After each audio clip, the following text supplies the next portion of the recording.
Bonjour tout le monde et bienvenue sur Népure. C'est avec tristesse que je vous souhaite la bienvenue à cause de la situation que nous vivons suite à la propagation du coronavirus. J'espère que vous êtes abonnés ou pas encore abonnés, tous en santé dans cette phase douloureuse que nous traversons tous. J'espère que vos proches sont également en santé. Et je prie pour que nous sortions tous de cette situation de crise. Qu'à cela ne tienne, je vous présente donc la suite de notre tutoriel HTML que nous avons commencé déjà ensemble. Et précédemment, donc, dans cette partie du tutoriel, nous avons vu ensemble la taille de police, le style de police. On a également parlé de la couleur de police et on a vu également les liens. Ça, c'est dans la vidéo précédente. Mais ensemble, nous avons déjà vu beaucoup de choses du B.A.B.A. pour le HTML. Aujourd'hui, nous allons parler des images. En HTML, on utilise la balise IMG pour insérer des images. Et la syntaxe est la suivante. Donc IMG, SRC pour le raccourci. L'attribut SRC est utilisé pour indiquer l'emplacement de l'image. Ensuite, on met un égal avec des guillemets et on insère le chemin de stockage de l'image. Ce chemin de stockage de l'image, vous l'avez en allant là où vous avez stocké votre image et en le copiant ici. Donc vous copiez le chemin et vous venez le coller dans votre programme, dans votre syntaxe. Ici, vous voyez que moi j'ai utilisé du slash, mais vous pourrez avoir de l'anti-slash si vous avez votre image qui est dans un document ou bien dans mes téléchargements. Ici, c'est tout simplement parce que moi j'ai mis mon image sur un réseau. C'est pour cela que j'utilise du slash et précédé de file. Donc ne vous inquiétez pas si quand vous voulez faire votre programme, vous avez ici quelque chose de différent. Ce sera normal. Ensuite, on a à la fin l'attribut alt pour alternative qui est utilisé pour montrer du texte tout simplement. Ça donne le nom du texte. Maintenant, nous allons tester ça, cette syntaxe-là, pour voir qu'est-ce qu'on obtient lorsqu'on le met dans Visual Studio Code. Voilà. Mettre un peu d'espace ici. On enregistre. Ensuite, on va rafraîchir la page et on a l'image qui apparaît sur notre site qu'on avait nommé « Je crée mon propre site internet ».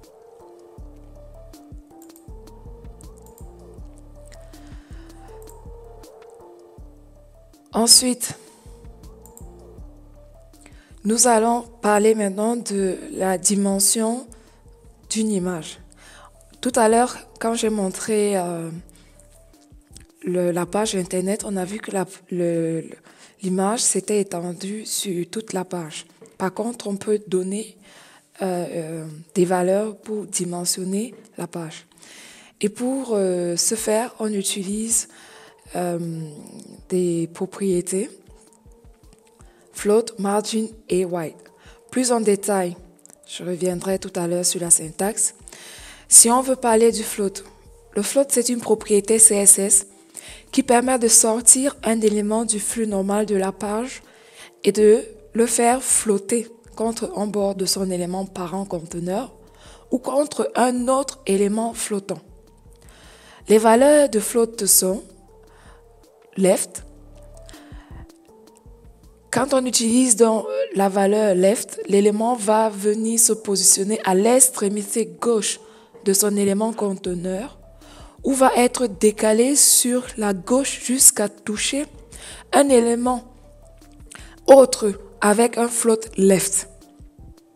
Je sais que c'est un peu technique, mais il suffit juste de faire un exemple pour comprendre ce que ça veut signifier. Ensuite, on a la valeur right. L'élément va venir se positionner à l'extrémité droite de son élément conteneur ou va être décalé sur la droite jusqu'à toucher un autre élément avec un float right. Et enfin, on a la valeur none. C'est une valeur par défaut. Ici, l'élément n'est pas un élément flottant. Maintenant, la propriété margin. Cette propriété définit la taille des marges sur les 4 côtés de l'élément. Et comme valeur, cette propriété a comme valeur left pour gauche, right pour droite, top définit une partie de la position des éléments positionnés et dépend de ces derniers. Et enfin, bottom pour l'emplacement vertical d'un élément. Et enfin, on a la propriété wide qui permet de définir la largeur de la boîte du contenu d'un élément. Sa valeur par défaut est auto. Et les différentes formes de wide sont px, em, pourcentage et auto. Maintenant, si nous revenons ici pour la dimension de notre photo, nous allons donc tester cette syntaxe pour voir ce qu'on a comme résultat. Je vais remplacer cette image qui avait pris toute la proportion. J'enregistre. Ensuite, j'actualise. Vous voyez, on a donc dimensionné. Si on veut jouer un peu, on peut dire ici, pour le wide, qu'on va mettre 100 ou 200, juste pour voir comment ça va se comporter. Et ici, on va lui dire qu'on veut mettre right.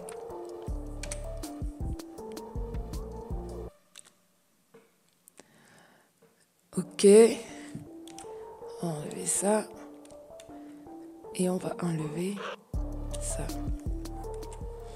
On enregistre et on actualise. Il s'est pas mis à right, je sais pas pourquoi, mais au moins il a agrandi notre image. Ok, je sais pourquoi. En fait, ici, il lui faut un point virgule. Je sais pas pourquoi il a mis du 2 points. Voilà, on enregistre et on reteste. F5. Voilà. Et donc là, on a la photo qui se repositionne à droite.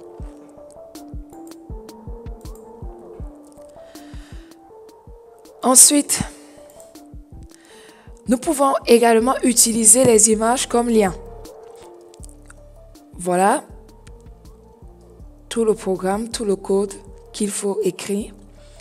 Et là, on voit qu'on a toujours dimensionné notre photo pour qu'elle ne soit pas très grande.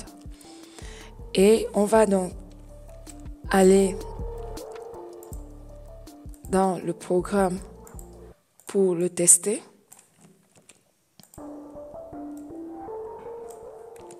Vous vous souvenez, dans la vidéo d'avant, on parlait des liens, en sachant que ici, il faut toujours mettre dans la balise A du href. Et je ne vais pas revenir sur tout ce qui s'est dit dans la vidéo précédente. Je vous invite à la visiter. Vous verrez également que quand on utilise de l'underscore blanc, c'est pour ouvrir dans une nouvelle fenêtre. Donc, j'enregistre ça. J'actualise la page.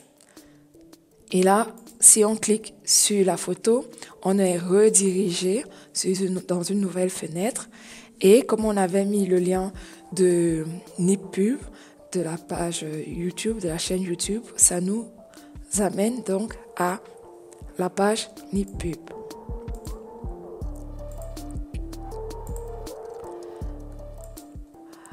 On peut également mettre une bordure sur une image. Dans certains cas, par défaut, certains navigateurs ajoutent une bordure lorsque cette image est considérée comme lien. Tout ceci, c'est simplement pour différencier facilement l'image qui est comme lien d'une image normale. Donc ici, ça allait très vite. On va d'abord tester cela.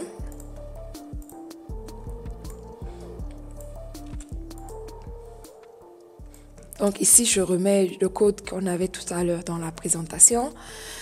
J'enregistre et je pars réactualiser. Et là, on a notre image.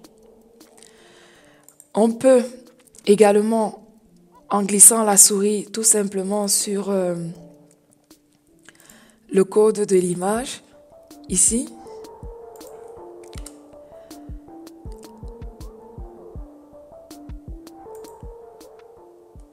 ça ne le fait pas, c'est pas normal.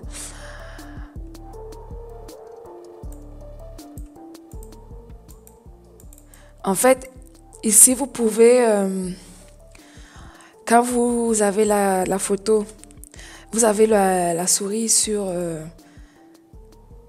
code couleur, il vous donne la possibilité d'avoir plusieurs autres couleurs. Mais là, je ne sais pas pourquoi ça ne fonctionne pas. Mais normalement, testez, vous verrez, ça fonctionne. Il suffit juste de passer la souris comme ceci sur le code et vous verrez apparaître ici en grand un panel de plusieurs couleurs et vous pourrez choisir votre couleur. Maintenant, si je recopie ici, en mettant un espace, en mettant la balise BR, vous vous souvenez, je vais recopier là le code de l'image qui n'est pas représentatif d'un lien, donc il n'y aura pas de bordure, juste pour voir la différence sur Internet. Vous voyez, là, on a un lien et là, on n'a pas de lien. Et vous pouvez remarquer également, lorsqu'on se rapproche de l'image qui est fait office de lien, déjà, on a le nom qui dit ceci est un lien et on a la souris qui change d'apparence. Elle se transforme en main, alors que là, on a toujours la souris qui est une flèche.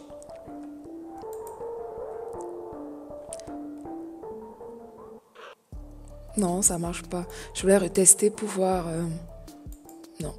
Alors, ça, c'est pas envie, pas grave. Testez quand même, vous verrez apparaître le panel et vous aurez en fait plusieurs possibilités. Dans la prochaine présentation, nous verrons ensemble les formulaires.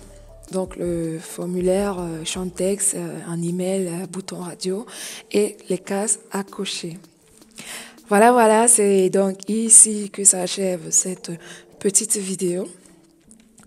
Je vous dis à très vite sur la chaîne NipPub en vous souhaitant de rester en santé, en sécurité, en respectant toutes les consignes de sécurité, de santé et de confinement qui ont été données par le gouvernement. Et j'espère vous revoir très vite sur ma chaîne.